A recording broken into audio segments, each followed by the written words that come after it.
Aloha! You are listening to Inside the Desert Oasis Room, episode number 223. This podcast is brought to you by Don the Beachcomber. Enjoy classic dining and cocktails in a tropical, exotic setting. Brought to you by 23 Restaurants Group. Coming soon to Madeira Beach, Florida. The legend returns. This podcast is sponsored by Frogtown Brewery, an independent craft brewery and tap room located in Northeast Los Angeles along the LA River. Stop in and enjoy one of their excellent beers from their ever-changing, diverse menu. Tell them that Inside the Desert Oasis Room sent you and get your first pint on us. Limitations apply. For more information, go to frogtownbrewery.com and follow them on social media at Frogtown Brewery. Today we chat with Jeremy Floyd and Alex Lamb. Jeremy is the voice, producer, and historian behind Distinguished Spirits, a channel that deep dives into classic and obscure cocktails. And Alex is the co-director of the Donn of Tiki, a documentary about the Godfather of Tiki, Ernest Gantt, aka Don the Beachcomber. As always, I hope you enjoy this episode as much as we did bringing it to you. If you'd like to follow our adventures, check out our YouTube channel at youtube.com/PolynesianPop, where we chronicle events, bars, travel spots, cocktail tutorials, and more. And if you enjoy this podcast, please consider becoming a patron at patreon.com/PolynesianPop, where membership grants you early access to podcasts and videos, front-of-the-line privileges to new merch releases, as well as exclusive content, meetups, and screen credits. Alrighty, let's get into this. Make yourself a cocktail and join us inside the Desert Oasis Room. And give it up for my friends Jeremy Floyd and Alex Lamb.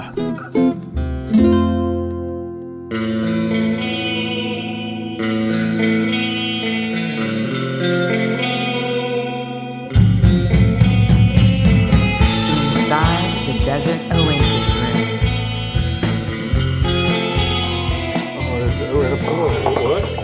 Who's there? Rabble. Why is there no music? This zombie, Day drinking. this old-fashioned zombie is really delicious, by the way. Thank you so much. And Alex's green grapefruits.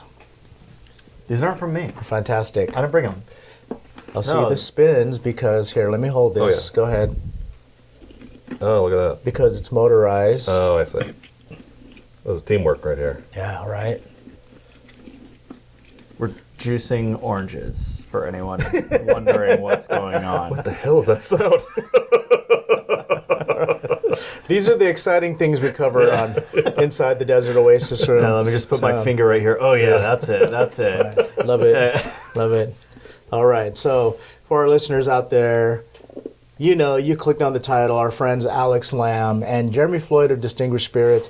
If you are not following Jeremy, check him out on YouTube at Distinguished Spirits. And I know you're already following Alex because Alex has been on the show quite a number of times, and he is one of the directors for the Donn of Tiki, which is just about ready, right? Yeah. I mean, Ish. like we've already had a couple of test screenings, so I'm really excited about that. I know you guys are wondering when that's going to be coming out, but like I said, I already had a couple of test screenings, so coming to a theater near you.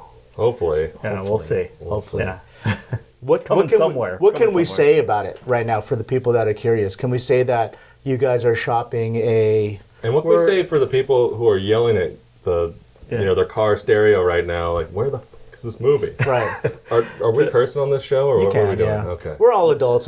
This show is marked explicit on iTunes, so that I don't have to worry about Dick any of pics. that. Dick pics, yeah. I haven't got any dick pics yet, by the way, other than from you. On an audio format, it's hard to get a dick pic, yeah. No, the movie is ready. We've sent it out to a number of festivals, so we're hoping to do the festival circuit next year and That's exciting. Get it sold and distributed. That's somewhere. exciting. Yeah. So So there you go, party people. It will be coming soon. And in the meantime, Jeremy actually cut a really nice promo for it on his channel at Distinguished Spirits. Oh, yeah. And I just while loaded the ago. promo that Alex made. Alex made a teaser video, and it's on my channel as well, so Polynesian Pop channel, so on YouTube. Check those out if you guys want to see what this movie's going to be like. This guy, I swear, every time I watch this fucking movie, I cry. Yeah. And I look at Alex and I curse you, Alex. Why are you making me look like this? But, you know, I was cutting onions. The first test screening was at Tiki in Waikiki, and I got so emotional for a number of reasons, right? The biggest thing that really kicked it off was Alex texted me a photo of the logo, the Donn of Tiki logo on the big screen. And it just like hit me. I just thought like, oh my God, like I was just so proud that this thing was on the big screen. Right. That it just hit me. It was just kind of like seeing my kid graduate, you know? And, So and then proud, I go to the movie. Little and like, Alex has grown up. Right. Little Alex has grown up. All Look at him, look at what he did. All grows up. I go to the movie and I'm enjoying the movie, and then like I get a surprise credit on there. So he puts me, and then I see your credit on there, and then I'm thinking like, oh my God, like this is really happening. And then the way that the movie ends, spoiler alert, Don dies. What? Hold on. Spoiler alert. So Don dies. So of course, like as a Tiki guy, I'm affected by that. But the way that Alex tells the story right through the editing, or did you edit that part? Well, long story. I mean, but I kind of started it, and we were talking about it. But that ending sequence. The part I was really on board for, they didn't have. Hold on a second. I don't think we're spoiling who's at the end there, right? Yeah, I mean, I think we'll probably We don't have to talk about how it ends. Yeah. Don dies. Let's just say that Don Okay. dies, right? We're not spoiling Yeah. anything with that. But the truth is that in combination of just me being so proud and excited for these guys, I was thinking like, how am I going to do this Q&A? I'm supposed to host this Q&A. I'm thinking, how am I going to do this Q&A? Yeah. I'm going to crack. And I thought, serenity now. Yeah. Serenity now. And I go down there and I fucking crack. Yeah, right on stage for everybody. Yeah, well, it is. I mean, it's you know, you guys made such a wonderful and emotional film, and like surprisingly emotional for something that's like such a fun roller coaster ride for most of it. And you know, it's funny because part of when we were first working on it, when I was involved the most, you know, there was kind of an emotional ending to it that was slightly different. Yeah. And but I think it was hitting the note we wanted to get to, but maybe the specifics weren't where we ended up putting it, or where it is now.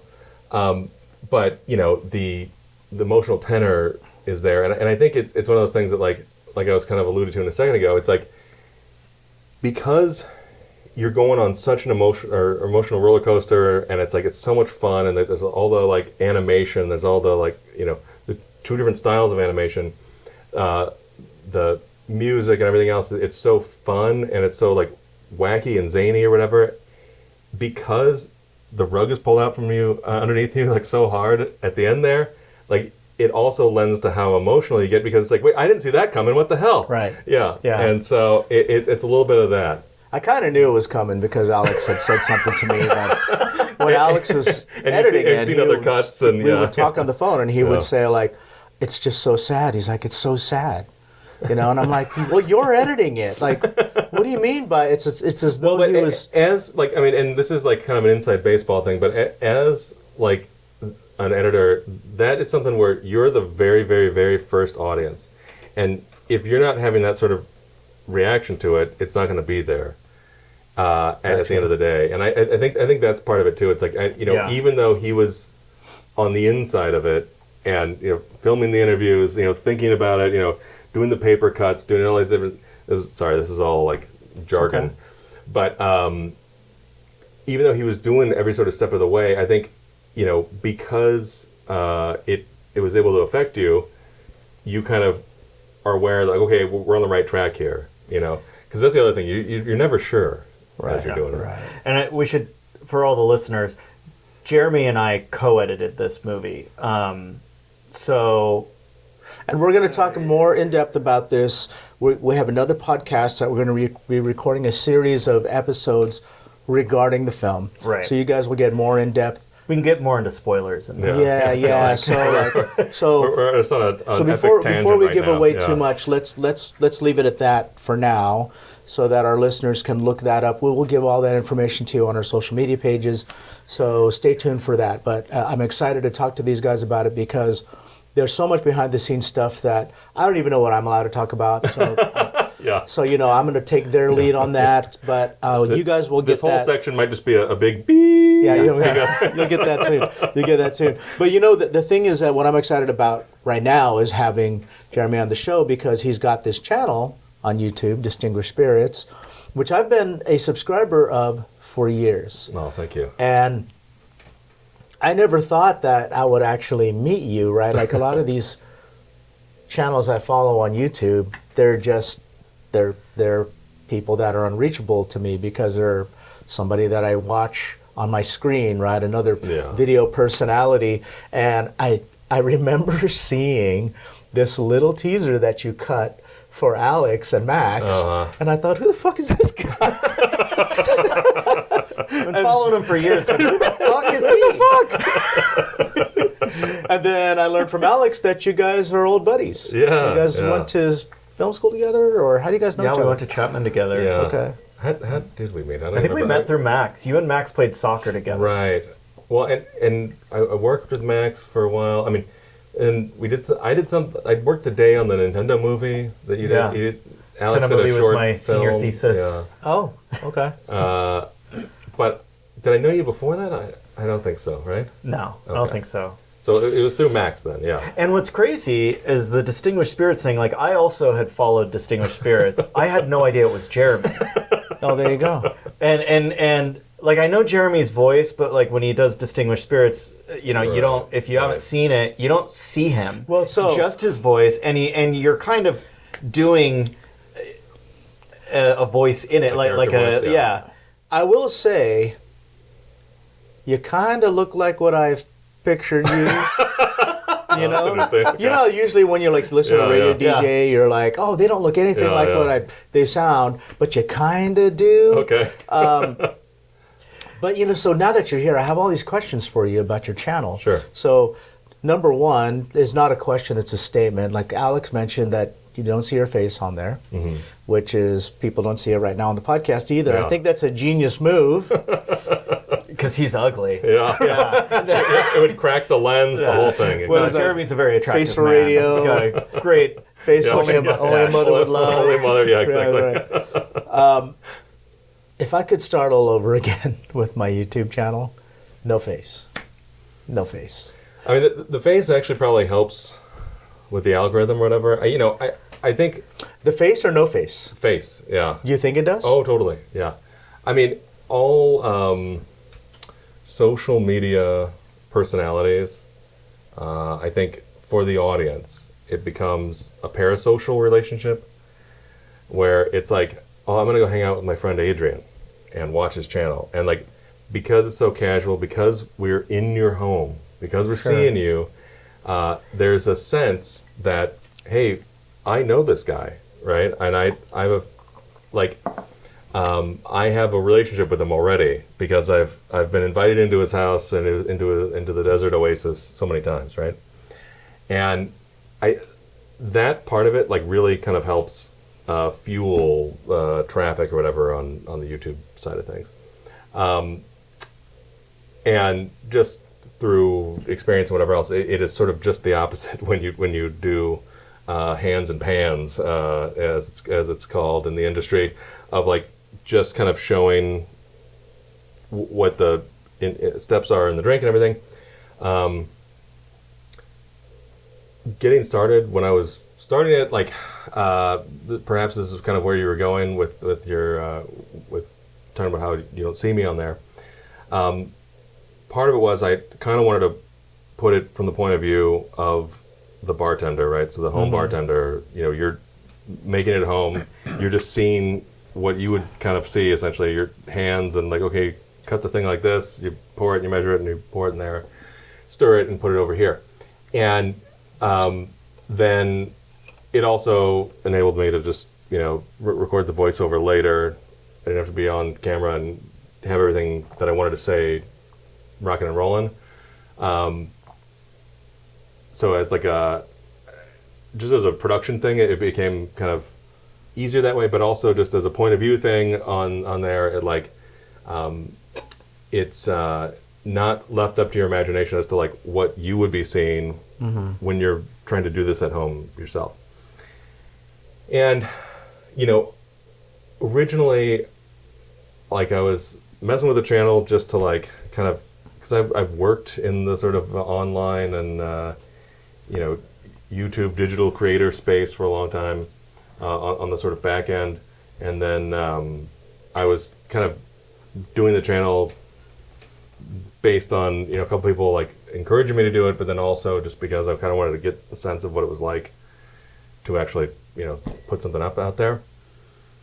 And so it was like a practical thing to kind of do it that way. And then it was also like kind of a philosophy almost of like, was there putting the audience in the point of view. Okay. So was there a creative outlet that needed to be expressed? Or was it really more like there was, okay. Absolutely. Okay. I mean, it's like, had a very dry sort of day job through most of the channel there. And like, it was something where it's like, okay, I'll be able to express certain thing, especially later on in the show, because like when it first started, it was just like this ingredient, this ingredient, this ingredient. There you go. And then, part of the thing that attracted me to cocktails and the whole lore and all these things behind it was like just hearing these stories and like reading Dave Wondrich's books and Jeff Barry's books and kind of the all the crazy stories and the lore behind things, like how did this thing become a household name, even though people don't necessarily know how it was made, or what's in it. Like people have heard of a margarita, people have heard of a martini, people have heard of Manhattan old fashioned, something like that, even though they don't necessarily know how to make it.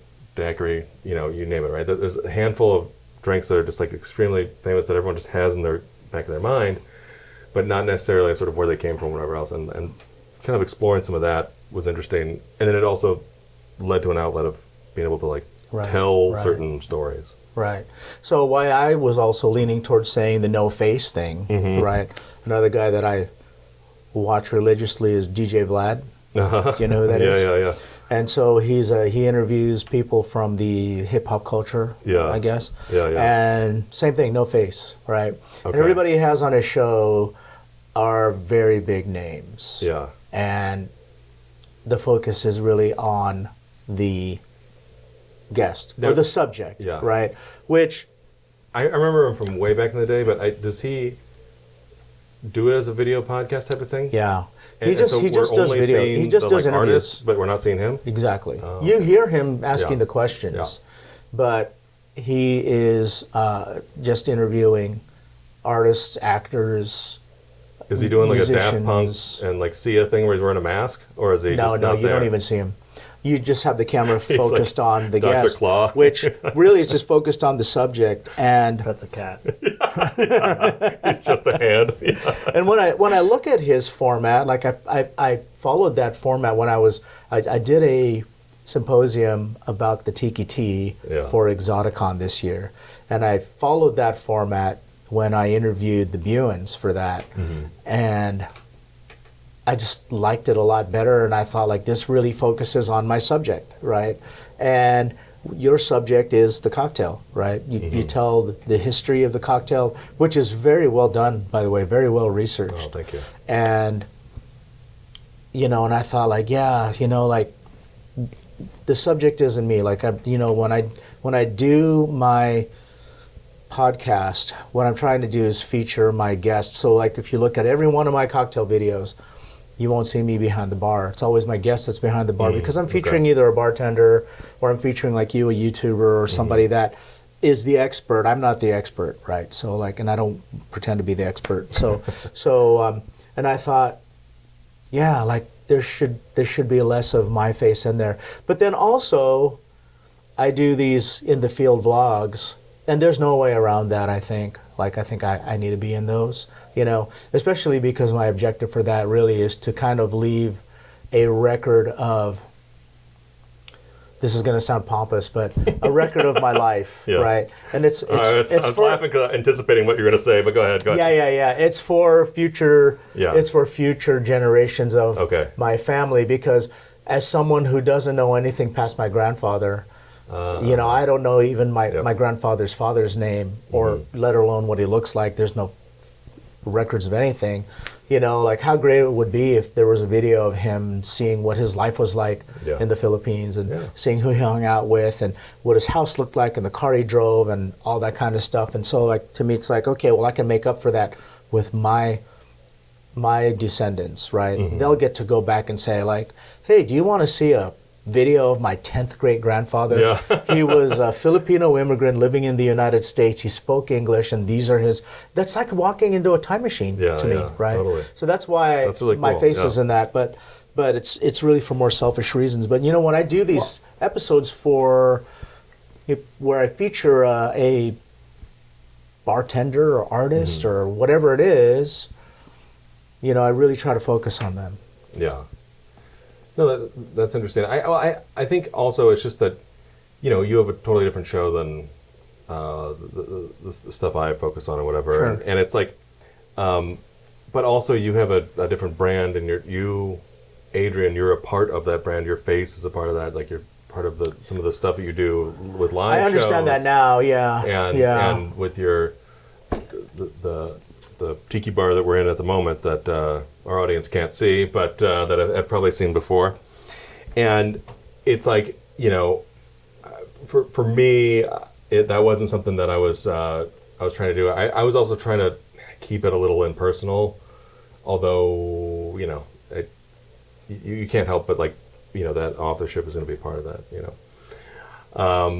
I love again, how in-depth you research your topic. So if you're going to do a cocktail, and a lot of the cocktails are really kind of obscure drinks. They're not drinks that like let's talk about the Mai Tai, or let's talk about, although, and they're not all tiki drinks. Right, exactly. They're drinks that I've never heard of, right? So, and then you like an old-fashioned margarita. What? Yeah. And then you find all the research behind this drink. And I think like, wow, like how long did it take for him to make this episode because of all the research involved? That's the thing, is like sometimes it did take a lot of messing around. And some of it is like I was going down the path of doing a drink and then never got to it because it was like I would run into this dead end, or like, and perhaps we'll get into this later on whenever Alex and I do some of the stuff with Donn of Tiki, but like, it's the same process where it's like, there's a lot of stuff that is completely unknown, and then you have to kind of like dig through records and dig through a lot of stuff to try and find. There's a lot of places it's like those where genealogy it's like you're not shows, gonna be able to, right? Yeah. Well, and it is sort of, the opposite of, or essentially the same principle that you're talking about, like your grandfather or your great grandfather or whatever it was, where you don't even know who that is. Yeah. You don't have a name, you don't even have a face, you don't have anything. And it's because, of course, like, everything now is recorded and things are different in that sense. Yeah, it's a different world. And there, like, to take a photograph and whatever else, it was a much bigger deal several generations ago. But in the same sense, even sort of recent history of the past 30, 40 years or whatever, like certain drinks and whatever, like unless it was post, let's say 2009, which is kind of like the cocktail revolution, quote unquote, coming back. Before that, like with the Cosmopolitan, for instance, like the amount of myth and misinformation and just like all kinds of different stuff that even for something so recent that was created, I think, well, perhaps in the 80s. It's very, very, very, very, very hard to pin down sort of where it came from. So then you take that even further back. Drinks like the El Diablo, for instance, that was something that, it started appearing on Trader Vic menus in the 70s. But there was and it's a tequila drink, right? He would call it the Mexican El Diablo. Oh, interesting. A tequila drink on a Trader Vic's menu. Yeah. And Vic was interesting because, unlike the world of Don drinks, which were almost exclusively rum-based, partially for economic reasons and partially because, he also kind of like loved and mixed those spirits and did a lot of stuff in that realm. Vic would kind of venture out. He had whiskey drinks and gin drinks and all kinds of stuff, and he had kind of different spirits in his world. And anyway, Mexican El Diablo kind of started appearing in the 70s. They talked about how like, maybe it was because he had a senior something. He had senior Picos. Senior Picos. He had like a Mexican food restaurant. And it was like, okay, was there some sort of connection there? And then, like, as it turns out, in 1940, there was this Puerto Rican rum brand called Ron Rico, that had a book that had that drink in it. There was the exact same specs, but with rum, right? And then the question was, like, where did this come from? Who was behind the drinks that Ron Rico was putting out? A brand will often, pair with a bartender or somebody like that. And anyway, I went down a huge rabbit hole of trying to investigate that. And at a certain point, you kind of run out of leads, and it's like, it's very, very, very hard to pin down, especially if it's something like, in this instance, it's a brand hiring someone who's going to be anonymous. And my operating theory was either it was one of sort of Don's Filipino bartenders, or Don himself, maybe, given where he was in 1940-ish, essentially getting divorced and being taken out of the business. That part of it, and you also look at some of the other drinks they had on there. They were all like Don the Beachcomber drinks, which kind of steers you in the direction of that anyway. But anyway, the point of that whole rambling story was that, like, there's a certain point where the trail's going to run cold or whatever, and like, unless you uncover something new, or someone has an addict that gets exposed to the light of day, you're not going to know these things for sure. Yeah.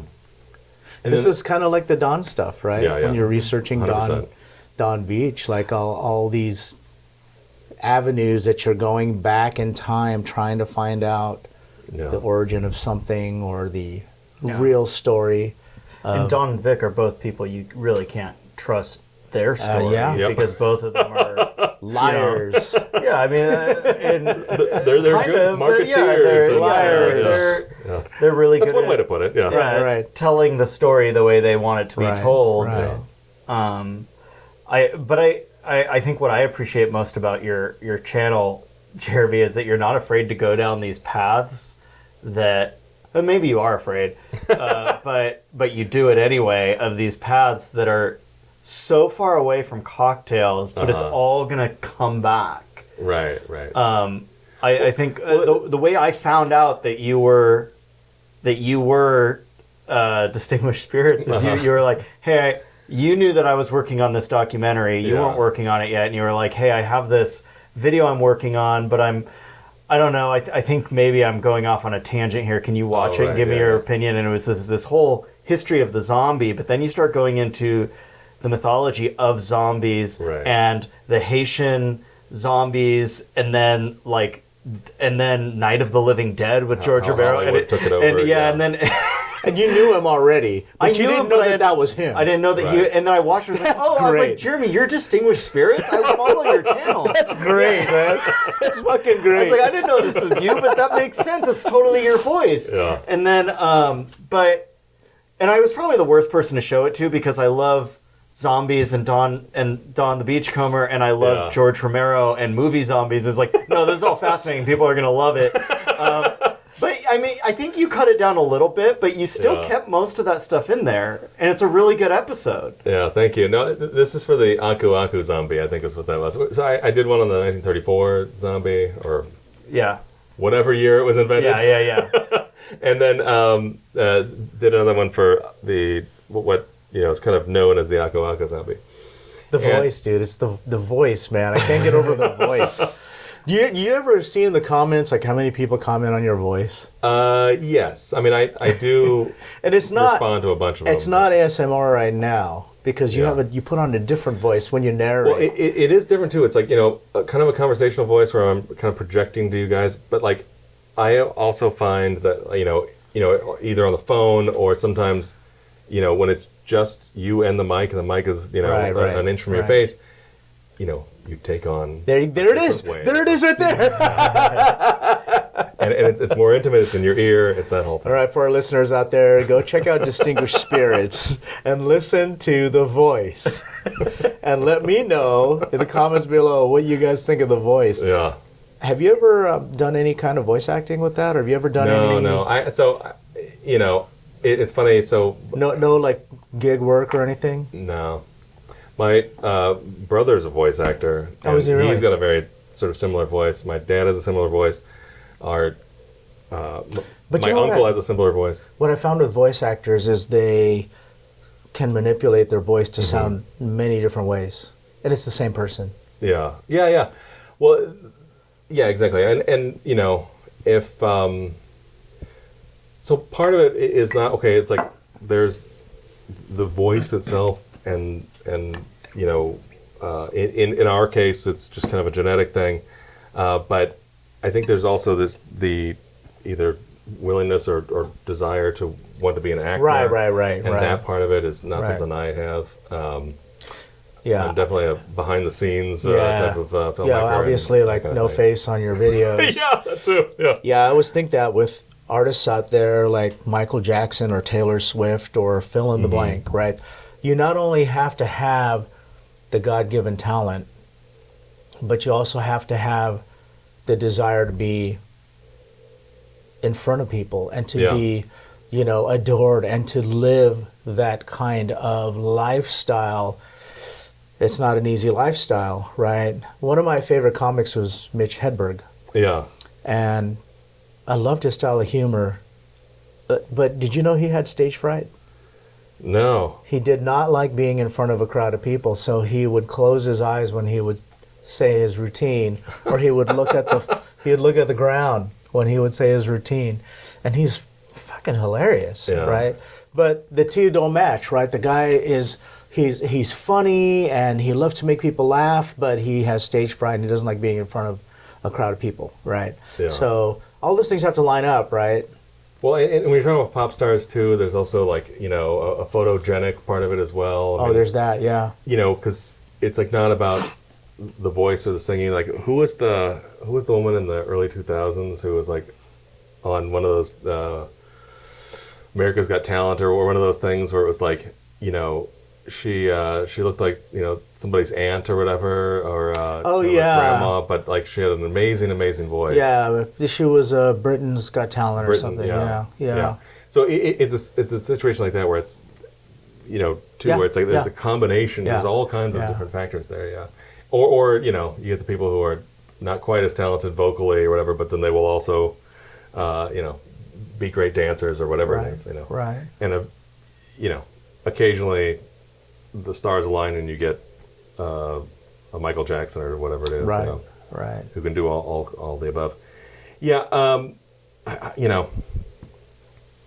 it's something where I certainly didn't think about it for myself or have that kind of self-reflection or whatever. It's just the voice I've always had, and then you do the channel and you get the comments and stuff like that. And, sometimes it's praise, and sometimes it's like, rude comments about it or whatever else. But that whole thing. Yeah. Yeah, that's a whole other thing, right? The comment section on YouTube. So, yeah. Never read the comments. Never read. Well, I do, because I get the alerts.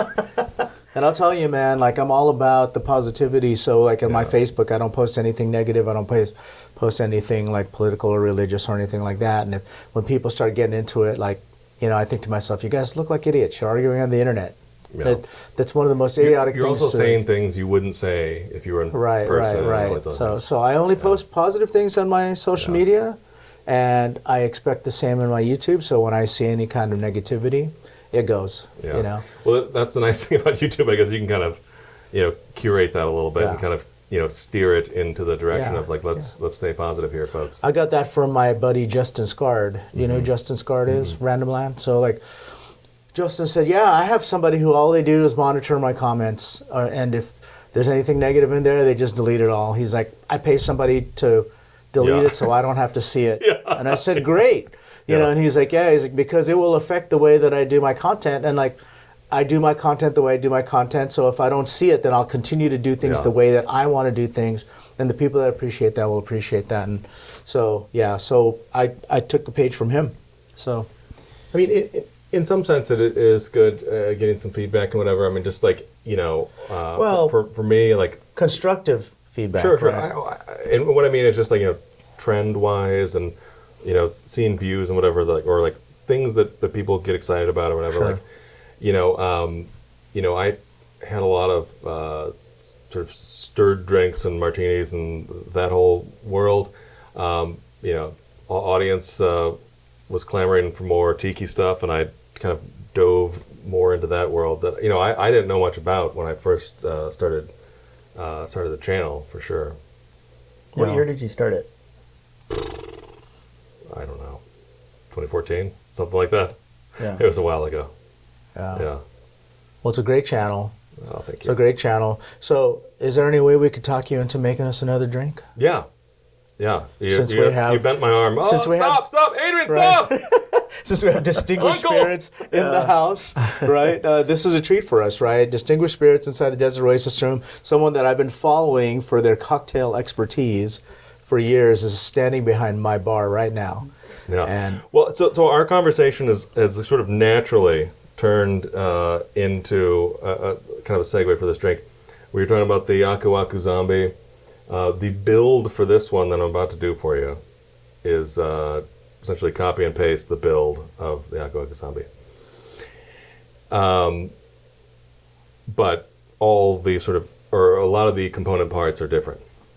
So are we having two zombies today? Is that what you're saying? We're still under the limit. Yeah. We're on the limit. We're good. We're fine. Right. Yeah. Well, breaking any rules. Yeah. And there's no 151 so far, so you haven't broken that seal. But it's... I'm going to interrupt you real quick. Yeah. When I was young, I used to be like, oh my God, that Everclear is a 75% alcohol. Oh my God, it'll get you so fucked up. When I was younger, right? And then as an adult, there's like 151 in everything I'm drinking, right? Yeah. Whether it's floated, burned off, mixed in. Right. So, Anyway, all right, go ahead. Tell us more. It's and especially with like the zombie or whatever, it's just mixed in. So it's like... It's just part of the drink. Yeah. Or what is it, like usually an ounce and a half? Ugh. Everyone's yelling at me now. You idiot! You don't know anything. You're so stupid. But what I appreciated as someone who's making drinks for other people, guests and friends and family and things like that, is that the Aku Aku Zombie. You don't have to remember. Is it an ounce of 151 and an ounce and a half of Jamaican rum? No, it's a three-quarter ounce of everything. Right. Yeah. All the way down the line until you get to the zombie mix, and then it's just a quarter teaspoon. And that's what this was in terms of build. But it's also taking from the Trader Vic model of, we're not going to do any rum. We're going to do something a little different and, take it down that path.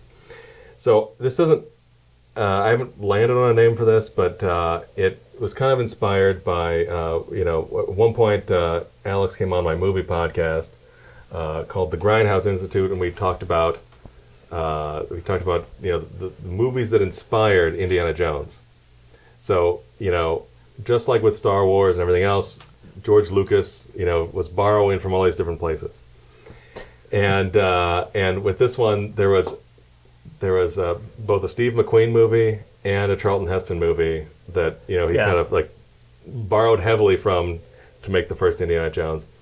And the Charlton Heston one is called Secret of the Incas. And I'm gonna have to listen to this podcast. I didn't know that this was out there. Yeah, it's out there, baby. And what's the name of the podcast? The Grindhouse Institute. The Grindhouse Institute. Okay, I'm gonna look that up. And this Charlton Heston movie I didn't know it existed until I went on the podcast and Jeremy gave me my homework of things I had to watch. And he's wearing Indiana Jones's wardrobe. It's like exactly copy and paste. The exact like the leather jacket, the fedora. Okay. He doesn't have a whip. Holster. Yeah. Exactly. So Alex and I talked about starting a movie-related podcast called Adrian Goes to Film School. And I'm looking forward to that because like all this stuff, I don't know this stuff. It all fascinates me. Yeah. Yeah. Well, it's a lot of fun. Especially that episode, and then you came on and did another one when we were talking about Don in the very early days before the Kickstarter had launched, and did another one there. But you wouldn't guess it from this episode because he's been so fucking quiet. But Alex is really funny and fun to be around. Yeah, this is the quietest I've ever heard. No, I'm learning. Okay, about shut up, Jeremy. Alex. Yeah. Right. Now he talks. About Jeremy's Now we can't shut him up. No, I'm just joking. But it was we watched this movie called Secret of the Incas on there. Every once in a while we poke him with a chopstick. Yeah. I wake up. Exactly. Yeah, he's been napping the whole time. It's just that the Desert Oasis is so comfortable. You got the lounge chairs back here and everything. But anyways, Secret of the Incas is a movie that was in the 50s, very, very much inspired Indiana Jones. And in that movie, just like Indiana Jones, they're kind of flying from different places, whatever. They go from, I think it was like Peru and Bolivia and... which back then, it's exotic still today, but back then that was really exotic, right? Yeah. Airfare it was a big deal. Was not like, or like passenger Also, flight was Secret not. of the Incas. Everyone should go back and listen to this episode of. I'm going to Grindhouse, right? Of Grindhouse Institute, but Secret of the Incas also was kind of I don't know if it was the premiere of this Exotica song or if it was right. It's the Exotica song Ima that's in. Sumac. Yes. Oh, the same song that's in Big Lebowski. That's I think the first time I ever heard. Yeah. that was an Ima Sumac song? Ima Sumac, yeah. Oh. And she's she in performs it twice in the movie, the opening credits, and then later she sings it on camera. How come I don't remember that? I'm not someone who enjoyed that movie. A lot of people love Big Lebowski. No, but she was in Secret of the Incas. That's where she performs it. Oh, gotcha. Okay. Yeah, and this, I don't know. It was just in the Big Lebowski. It's in the Big Lebowski Okay. when they go to Secret check of the the tree Incas horns. is not, well, at least I haven't looked recently, but it hasn't been streaming anywhere that I'm aware of. Yeah. They just released, I had a Big bootleg. Lebowski is back on Netflix right now. Sorry. Secret of the Incas. Secret of the Incas, sorry. The I wasn't 1950s, listening. yeah. I'm concentrating on this Clearly. donut right now.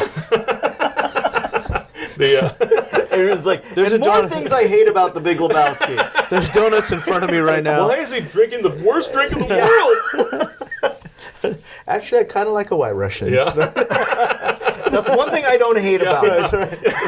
There's a One couple thing they got right was things. the drink. There's a couple things that are funny, but for the most part, just like I don't get it. Why does everybody love this movie? Yeah, this is the part we're gonna have to censor. Yeah. Yeah. Here, hold them down. Hold them down. All right. But the idea was that it went to several sort of South American countries, and I got. That's what it was.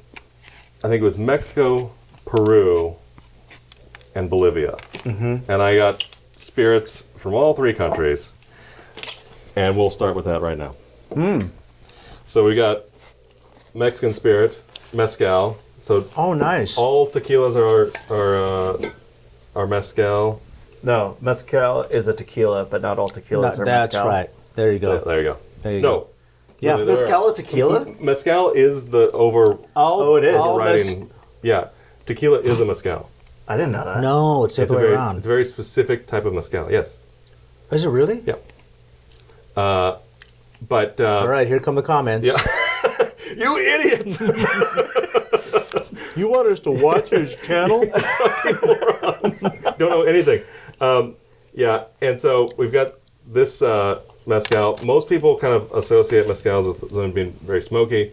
Yeah. Part of the reason for that is that, we here in America, we're very recently sort of reintroduced to the spirit category that's not tequila, right?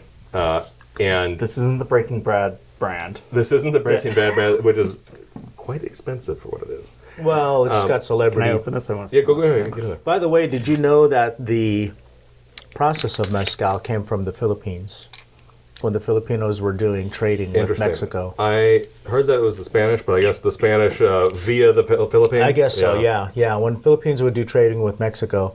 And it's all over the internet if you Google that, and if you were to go to Mexico and do mezcal tours, some of them will actually tell you that on the tour that it was the Filipino immigrants that there were some that when they were doing trading, some of them would immigrate there and they actually taught them how to do that style of distillation.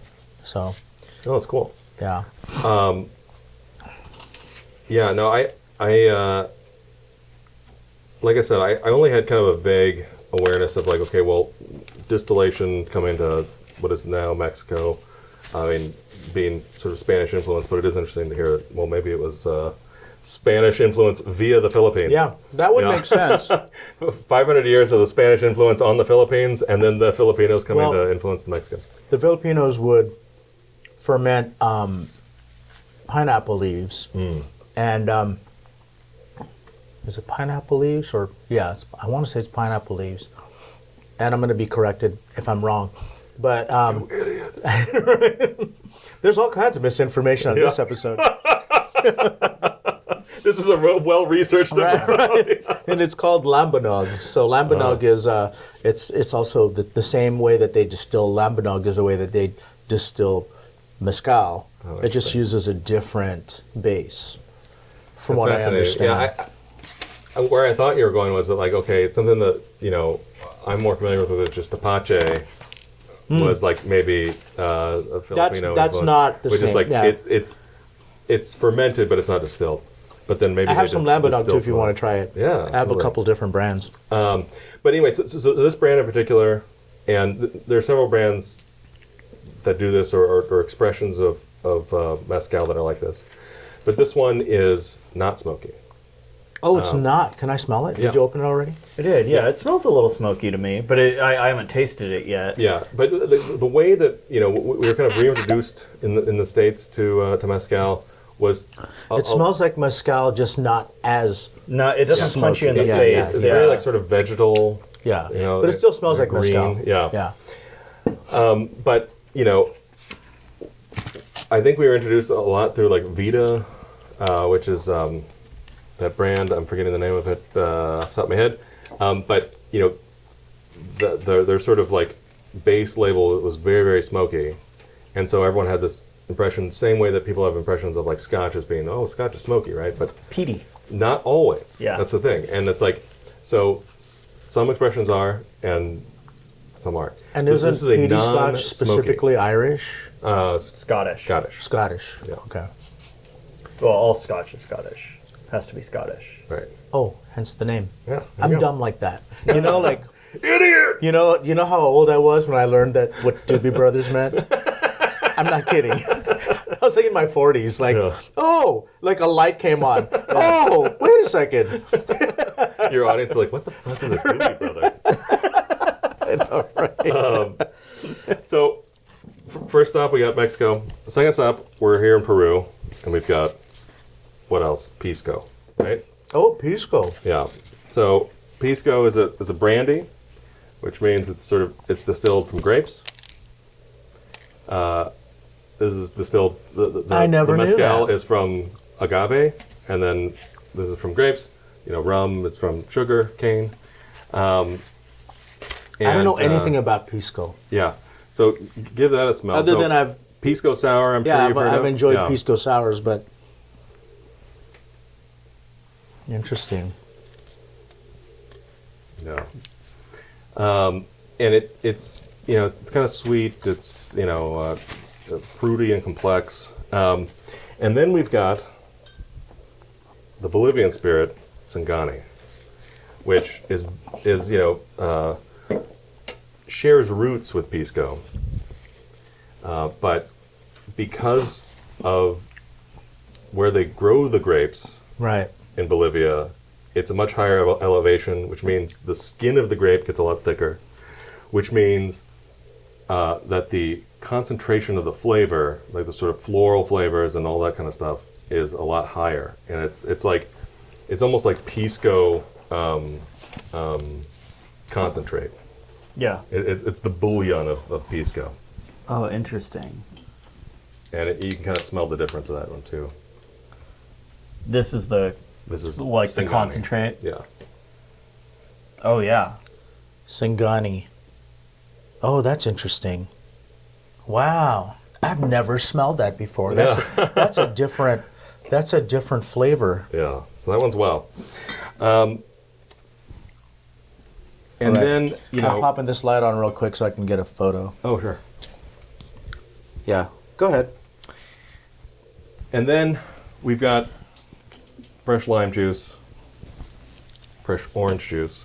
Those limes came from my lime tree, by the way. Oh, perfect. So I planted this thing like 10 years ago, and it just kept growing, but with no limes. Yeah.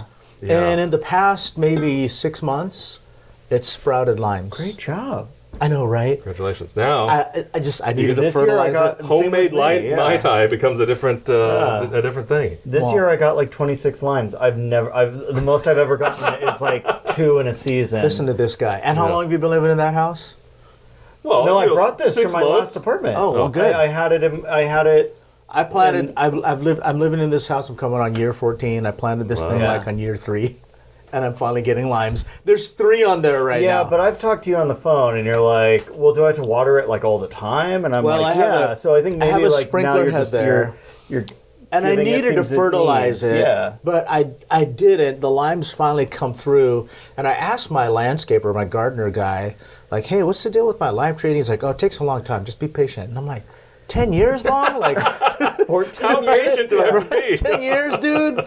Yeah. It is bigger now. I mean, like for a long time, for many years, it was the same size. Yeah. And now it's finally bigger.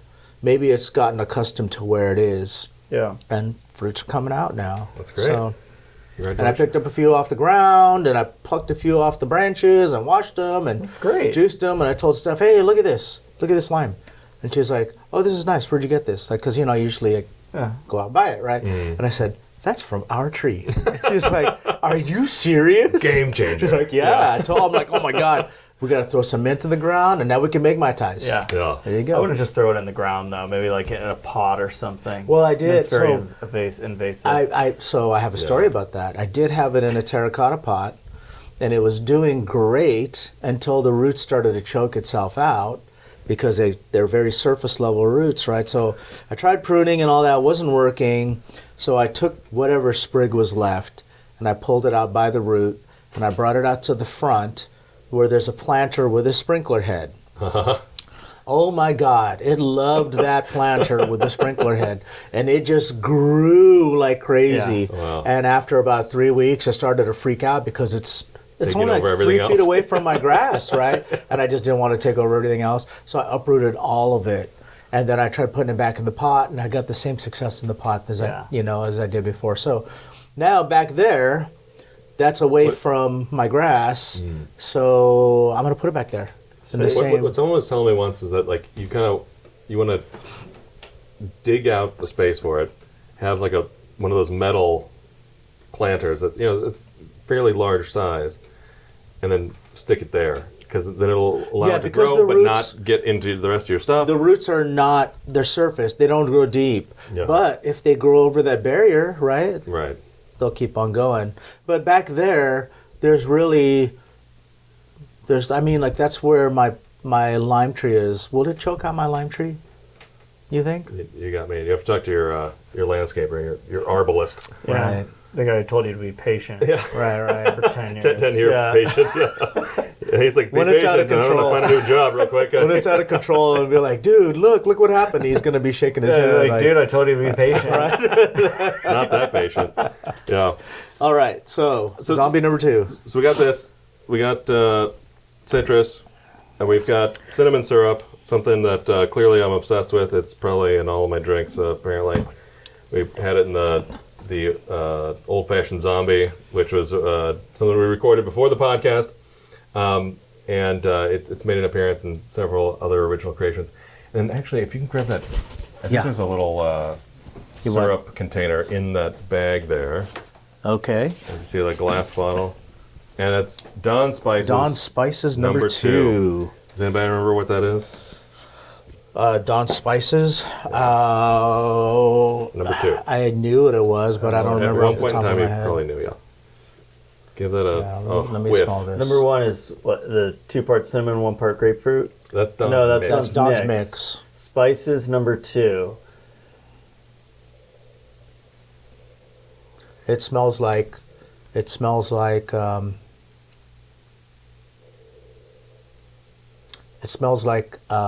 cinnamon roll, kind of.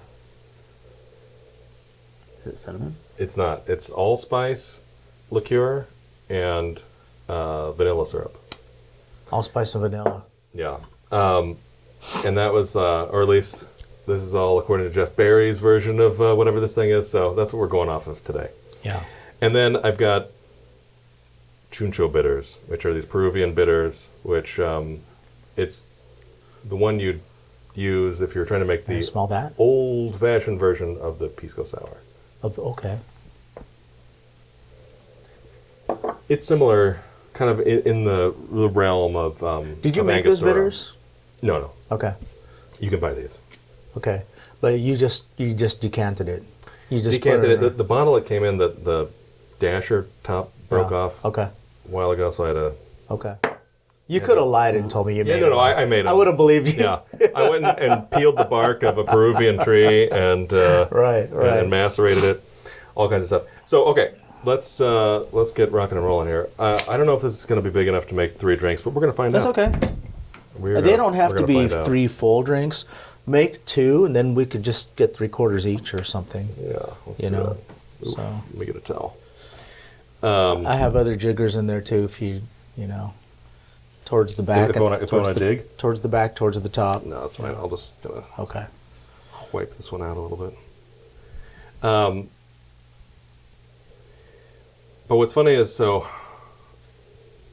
I made it in the recipe or the parameters of the Aku Aku Zombie, like the measurements, by just kind of replacing everything. And then it was like, I think it was lime and grapefruit juice, but lime and orange juice, because it felt like the sweeter part of it would kind of pair better with these spirits. And then I find out after I made it, and I just happened to have a little bit of vanilla syrup and allspice in a dasher. But after I made it, I found out, oh shit, it's almost the exact same build, but with different spirits as the Nui Nui, which is a Donn drink. Love the Nui Nui. Which also uses Donn spices. Number 2. So there you go. Okay, so let's do this one. Did all that cleaning out. Here for we nothing. go. Appreciate all the preparation, by the way, Yeah. of all the syrups and bitters and Thank you for other harvesting your other lime tree. mixes. Yeah. Right. So, yeah. So again, for me, this is a treat because as a longtime subscriber to The Voice, Just the voice, yeah. to The Voice. Can you throw that out for me, Alex? Thank you.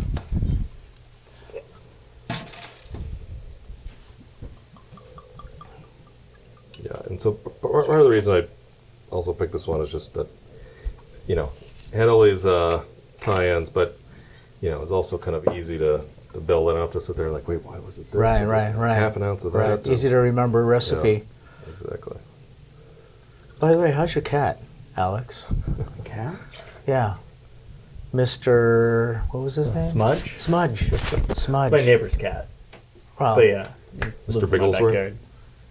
technicalities. Yeah. Technicalities aside, right? Smudge is doing great. He was on patrol last night. Chased something. Is he bringing you mice yet? No. No? He doesn't. He just scares them away. Oh. Yeah, he's a very humane cat. Or he's Okay. just bad at his job. One or the other.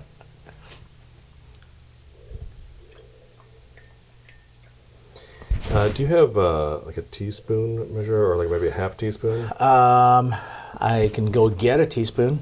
That'd be great. Or maybe I'll just. You want to I'll use? Just wing use. it. How What about that? if you just use the bar spoon? Yeah. We'll just. But not the skull Not the one with the not holes the in skull one. it. There you go. We'll just. We'll pretend like this is the exact measurement. There you go. We'll find out if this is any good or not. Who knows? I think it will be. I'm sure it will Smells be. good. So you don't have a name for this yet. Oh, I haven't landed on a name. I was thinking of it as the. And this is a zombie riff. Sorry, it was based on the sort of formula of the Aku Aku Zombie, which is, it's like 3/4, 3/4, 3/4, 3/4, 3/4 all the way Gotcha, but down. it's its own thing. But it was kind of also inspired by Secret of the Incas. Okay. And in that movie, like the thing they're trying to find, that the sort of Ark of the Covenant that they're trying to find there is this Incan sunburst that was like, buried, and he had to put have the sunlight come through. Also, just like Raiders of the Lost Ark. Yeah, no, Indiana 100% Jones, the man. exact same thing.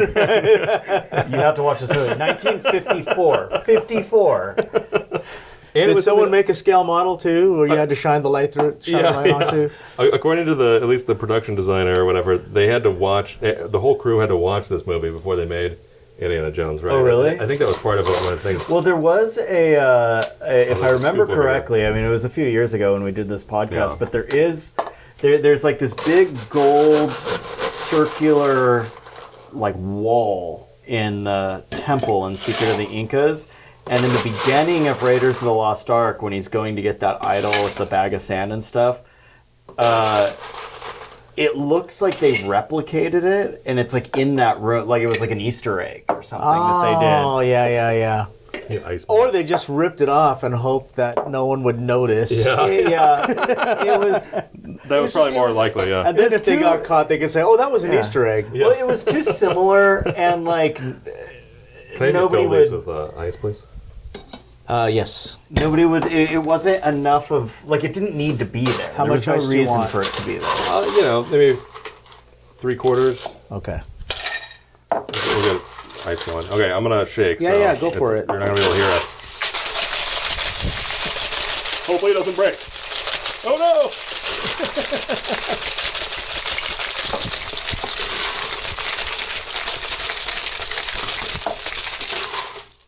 Okay. All right. Wonderful. Here we go. So, Secret of the Incas. I need to find. So, okay, I got a question. Yeah. This is a spoiler alert question. Is there a secret that is revealed, or is that just the name of the movie? I think the Secret of the Incas is the treasure. Is that the treasure, I Yeah. think. Oh, it is. Okay. And that was like, there was one character who was very excited to be able to sell this thing for Fortune and glory. Fortune and glory, kid. man. Yeah. Exactly. Okay, so we've got these guys going. I've got your lid over here. Okay. Close the That guy's ice. feeling a lot All right, better. here we go. Should I top these off with ice? Yeah. Okay, Yeah, let's let's do get our that. fill line in the Yeah. spot. All right, let me get a photo of these beautiful drinks. If we had some mint or something, we could do that. I don't have mint, but we maybe can, we'll do we a can throw a tentacle bunch of instead. stupid stuff in there. Yeah. I have a bunch of fun stuff back there. I have I race like this. flags. I I have crawfish. I have tentacles. I have umbrellas. Oh, there. That's fine. What do Dehydrated we got here? limes. Yeah, let's do that. You want to drop those in there? Let's do that We instead. could float Well, those. We'll make it classy instead of There funky. we go. Pardon the fingers. We're all friends. That's what she said. Yeah. Or that's what he said, I guess, right? Yeah, it works either way. Works both ways. Yeah. Works both ways. Thank you, sir. All right. On to the secret of the Incas. Secret of the Incas. Incan sun god. Sunburst. something like Sunburst, that. sun kiss, sunburst. Yeah, that's good. I could taste that mezcal. Yeah, I that's love great. it. I love the citrusy aspect of this, how it tempers that mezcal down. It really balances it out. That's good. You know, I'm so lucky I have like such talented friends. And all you. kinds of Glad stuff, you not like just like with the cocktails, but like, you know, with you guys and all the stuff that you guys do. I always feel like I'm just some guy, you know, like your channel, Jeremy's channel, You've Alex's got a channel. movie. Yeah, well, my channel's just some guy. I heard you're Tiki royalty. Yeah. No, let's not use that around here. Yeah. This is an anti-royal place. Over Right, there, okay? right. Adrian's of the people. Of the people. Yeah, that's good. Yeah. Thank you. Wow. I'm glad you like it. You know, the thing about mezcal is that sometimes it's hard to work with because it can really overpower a drink. Yeah, yeah. Yeah. You know, it's got a very strong flavor. But this mezcal, like you said, is not as strongly smoked in flavor, I guess, right? But it's still there. You know, it's still Yeah, it's And definitely you're more also- subtle in this one. it's yeah. more You're also subtle, but it's still balancing part of it the with drink. these two. Yeah, right? yeah. Yeah, so like these guys, the Singani and the Pisco, are going to give it a little more of the floral and some of the, because you know a lot of the mezcal, at least with this one, it's sort of very vegetal. It's very those heavy green, Right. you know, deep earthy notes, and these ones, you know, have a little more fruitiness to them, a little more, definitely a little more floral. Yeah, it's brighter than I thought it would be. Yeah, 100%. It's a lot brighter. Brighter is a good description for that. Love it. Well, I appreciate the cocktails and the banter, Yeah, Jeremy and Alex. We're at the 1 thanks for hour having us mark. here. Yeah. So I think we're going to You have about 15 minutes you can cut out. all the stuff that Alex says, right? Yeah. Yeah. Like Alex doesn't I don't know why. I don't know why you thanked Alex. He wasn't even on the show. So we're going to call it a day on this episode, but Yeah. thanks for being part of the podcast. Thanks for bringing all this stuff to make these excellent cocktails. Yeah, no, thanks for having us. This is a lot of Yeah, fun. yeah. Always welcome here inside the Desert Oasis Room. Doors always Thanks, open. Adrian. So for our listeners, if they want to follow you, can we throw out all of your stuff out All there? the stuff? Yeah. Sure. Yeah, if you want to look at all the archives of videos and cocktail stuff, that's Distinguished Spirits. It's on YouTube, and you know, also on other social channels, but not quite as active these days on Distinguished Spirits. Okay. You know, like we were talking about earlier, it ended up taking a lot of time that I no longer have to focus on it.